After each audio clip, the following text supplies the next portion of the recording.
Hi friends, आज के इस वीडियो में हम लोग 10th केमिस्ट्री के चैप्टर 4 कार्बन और उसके यौगिक के पार्ट 6 करने वाले हैं। अपनी पिछली वीडियो में समजातीय श्रेणी की चर्चा की थी। इस वीडियो में हम लोग कार्बनिक यौगिकों के रासायनिक गुणधर्म के बारे में जानेंगे। यदि आपने उन सभी वीडियो को नहीं देखा है तो उन सभी वीडियो का लिंक नीचे डिस्क्रिप्शन बॉक्स में है, आप वहां से देख सकते हैं। तो आइए शुरू करते हैं। हमारे पास कार्बनिक यौगिक का पहला गुण है दहन। मोस्ट इंपोर्टेंट टॉपिक है बाबू। क्यों? क्योंकि कार्बन ऑक्सीजन की उपस्थिति में जलकर ऊष्मा एवं प्रकाश के साथ कार्बन डाइऑक्साइड गैस देता है। तो देखिए यहाँ पे कार्बन का जो दहन हो रहा है तो कहाँ बनेगा कार्बन डाइऑक्साइड गैस, ऊष्मा और प्रकाश। जब कार्बन यौगिक को ऑक्सीजन की उपस्थिति में जलाते हैं तो कार्बन डाइऑक्साइड और जल का निर्माण होता है एवं इन दोनों के साथ साथ जो है पर्याप्त मात्रा में प्रकाश भी उत्पन्न होता है। यहाँ से प्रश्न पूछा जाता है कि दहन कौन सी क्रिया है? तो दहन एक ऑक्सीकृत क्रिया है। क्यों? क्योंकि इसमें ऑक्सीजन का संयोग होता है। जैसे देखिए, यदि हम मीथेन का दहन करते हैं यानी कि ऑक्सीजन से अभिक्रिया कराते हैं तो हर हाल में हमारा कार्बन डाइऑक्साइड बनेगा, जल बनेगा और साथ साथ ऊष्मा और प्रकाश भी निकलेगा। अब कुछ इंपोर्टेंट बातें हैं जो हम आपको बताना चाहते हैं। पहला है कि कार्बन तथा उसके यौगिक जो हैं ईंधन के रूप में इस्तेमाल किए जाते हैं। क्यों? क्योंकि इनके दहन करने पर प्रचुर मात्रा में ऊष्मा एवं प्रकाश मुक्त होते हैं। कारण नंबर 2, क्यों? क्योंकि संतृप्त हाइड्रोकार्बन जो होते हैं वायु के उपस्थिति में जलने पर नीली स्वच्छ ज्वाला उत्पन्न करते हैं, इनका पूर्ण दहन होता है। नोट 3 के माध्यम से हमने आपको बताया कि जब असंतृप्त हाइड्रोकार्बन का दहन कराते हैं तो ये धुएं वाली पीली ज्वाला उत्पन्न करते हैं। क्यों? क्योंकि ये असंतृप्त हाइड्रोकार्बन में इनका पूर्ण दहन नहीं हो पाता है। कारण नंबर 4, जब हम लोग खाना पकाते हैं तो बर्तन के पेंदी जो होता है वो काली हो जाती है। क्यों? क्योंकि वहां पे कार्बन का पूर्ण दहन नहीं हो पाता। प्रश्न पूछा जाता है कि खाना पकाते वक्त बर्तन की पेंदी काली हो जाती है। क्यों? क्योंकि वहां पे कार्बन का पूर्ण दहन नहीं हो रहा है और ईंधन का भी व्यर्थ हो रहा है। अब आइए ईंधन के रूप में हमारा जो कोयला और पेट्रोलियम भी आता है। तो कोयला तथा पेट्रोलियम जीव द्रव्यमान से बना हुआ है। किससे बना हुआ है? जीव द्रव्यमान से। अब जीव द्रव्यमान किसे कहते हैं? तो वनस्पति एवं जीव जंतुओं के शरीर में स्थित पदार्थों के जीव द्रव्यमान कहते हैं। समझ गए बाबू की जीव द्रव्यमान क्या है? तो वनस्पति एवं जीवों में जो द्रव्य की मात्रा है वो क्या होगा? जीव द्रव्यमान कहलाता है। और प्राकृतिक आपदा के कारण वनस्पतियां जब जमीन के अंदर दब जाती हैं तब उच्च ताप दाब के कारण उनका क्षय होने लगता है और धीरे धीरे वो किस रूप में बदल जाते हैं? कोयला में बदल जाते हैं। एक बात हमने नोट के माध्यम से बताया है बाबू कि कोयला पूरे भारतवर्ष में झारखंड, उड़ीसा तथा पश्चिम बंगाल में पाया जाता है। झारखंड, उड़ीसा और पश्चिम बंगाल।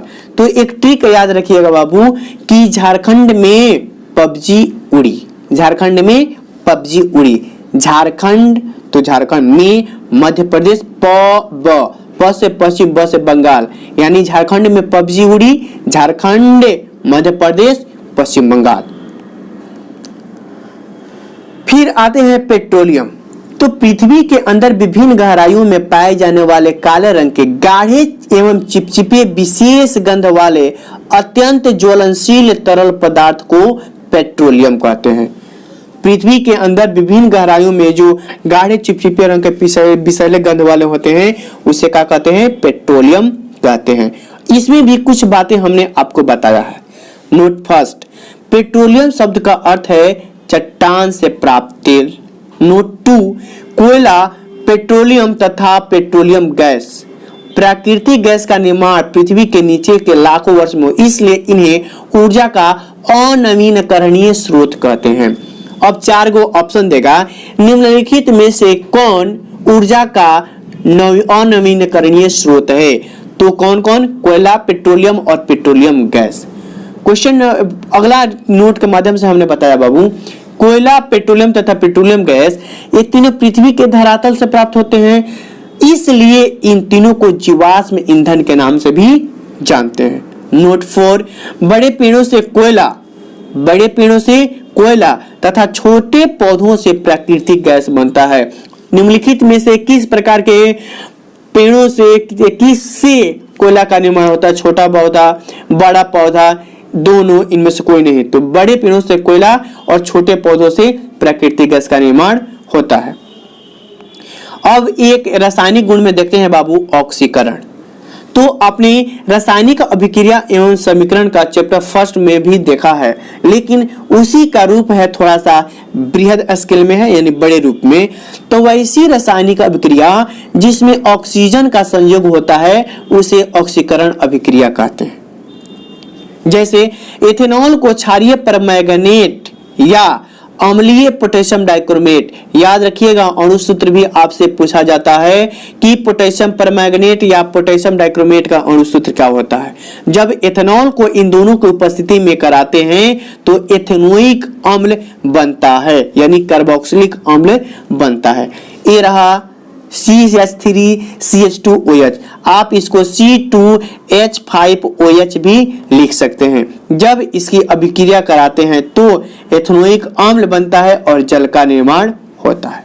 अगला मोस्ट इंपोर्टेंट रिएक्शन है बाबू, संकलन अभिक्रिया।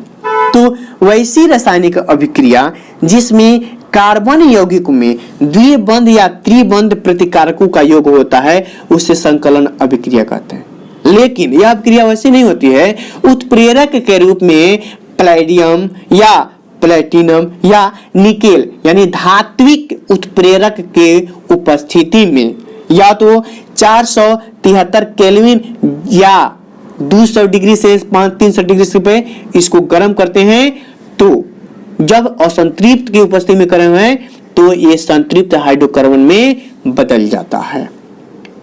यहाँ पे हमने नोट भी बताया है बाबू कि उत्प्रेरक ऐसे पदार्थ को कहते हैं जो किसी रासायनिक अभिक्रिया के दर को या तो बढ़ा देते हैं या घटा देते हैं, लेकिन वे अभिक्रिया में भाग नहीं लेते हैं। जैसे एथीन है, अब निकेल की उपस्थिति में अभिक्रिया कराएंगे तो हमारा इथेन बनेगा, लेकिन इस निकेल का कोई अभिक्रिया में इन्वॉल्व नहीं है, अभिक्रिया में भाग नहीं लिया।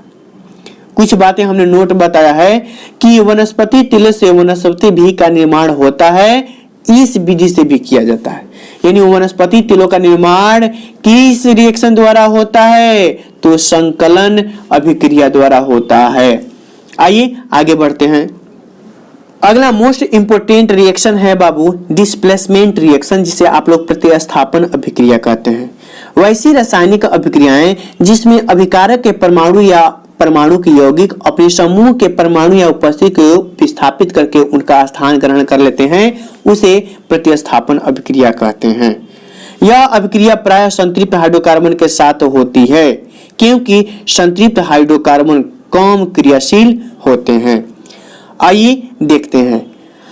सूर्य के प्रकाश के उपस्थिति में क्लोरीन संतृप्त हाइड्रोकार्बन से हाइड्रोजन परमाणु को एक एक करके विस्थापित करता है। मोस्ट इंपोर्टेंट है, इसको ध्यान रखिएगा। प्रश्न पूछा जाता है क्या होता है जब क्लोरीन की अभिक्रिया संतृप्त हाइड्रोकार्बन मीथेन के साथ सूर्य के प्रकाश की उपस्थिति में कराई जाती है तो हमारा क्या बनता है? कार्बन टेट्राक्लोराइड बनता है और यह अभिक्रिया 4 चरण में होती है। जैसा कि हमने यहाँ पे कहा कि एक एक क्लोरीन परमाणु को हाइड्रोजन को विस्थापित करते जाता है। देखिए बाबू, ये रहा हमारा मीथेन और इसकी क्लोरीन के साथ अभिक्रिया कराएंगे तो यहाँ पे मीथेन से एक हाइड्रोजन को विस्थापित करेगा तो बनेगा CH3 और एक हाइड्रोजन मीथेन का क्लोरीन के साथ मिला करके हाइड्रोक्लोरिक अम्ल बना देगा और यहाँ पे एक क्लोरीन बनेगा। तो पहले में हमारा क्लोरोमीथेन बनेगा, दूसरे पार्ट में यही क्लोरोमीथेन क्लोरीन के साथ अभिक्रिया करेगा तो मिथिलीन क्लोराइड बनेगा। अब ये मिथिलीन क्लोराइड डाइक्लोराइड क्लोरीन के साथ अभिक्रिया करेगा तो हमारा क्लोरोफॉर्म बनाएगा और फाइनली अभी क्लोरोफॉर्म में एक हाइड्रोजन शेष है तो फिर क्लोरीन से अभिक्रिया करके कार्बन टेट्राक्लोराइड बनाएगा। इस वीडियो में इतना ही। हम अगली वीडियो में कुछ इंपोर्टेंट कार्बनिक यौगिक जो कि एथेनॉल और इथेनोइक अम्ल बहुत ही इंपोर्टेंट टॉपिक है बाबू, उसकी चर्चा करने वाले हैं। तो इस वीडियो में इतना ही। आज के इस वीडियो का पीडीएफ नोट हमारे टेलीग्राम से डाउनलोड कर सकते हैं। टेलीग्राम का लिंक नीचे डिस्क्रिप्शन बॉक्स में उपलब्ध है।